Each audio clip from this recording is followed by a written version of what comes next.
S, வீடு, schools, hotels, store room இங்கெல்லாம் partition wall கட்டணும்னாலும் இப்போ பில்டிங் போனஸோட first choice Renocon Rapid Wall Panels. Ration கடைகளில் பொருட்களை இறக்கும் போது எடை குறைவாக இருப்பதாக எழுந்த குற்றச்சாட்டை அடுத்து ரேஷன் பொருட்களை எடுத்துச் செல்லும் அனைத்து வாகனங்களிலும் ஜிபிஎஸ் கருவி கட்டாயம் பொருத்த வேண்டும் என கூட்டுறவு மற்றும் உணவுத்துறை உத்தரவிட்டுள்ளது.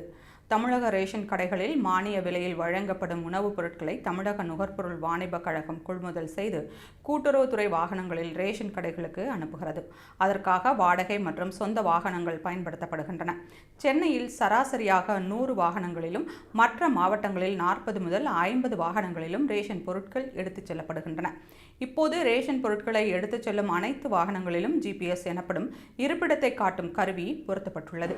அதிகாரிகளுக்கு கூட்டுறவுத்துறை உத்தரவிட்டுள்ளது. இதுகுறித்து பேசிய கூட்டுறவுத்துறை அதிகாரிகள், ரேஷன் கடைகளில் பொருட்களை இறக்கும்போது எடை குறைவாக இருப்பதாக ஊழியர்கள் புகார் தெரிவிக்கின்றனர். இப்போது கூட்டுறவுத்துறைக்கு சொந்தமான சில வாகனங்களில்தான் ஜிபிஎஸ் கருவி பொருத்தப்பட்டு உள்ளதே தவிர வாடகை வாகனங்களில் பொருத்தப்படவில்லை. இனி வாடகை வாகனங்களிலும் அந்த கருவி பொருத்தப்பட வேண்டும் என்று அதிகாரிகள் உத்தரவிட்டுள்ளனர். இதனால் அறிவுறுத்தப்பட்ட வழியில் வாகனங்கள் செல்கிறதா என்பதை கண்காணிக்க முடியும் என்று தெரிவித்துள்ளனர்.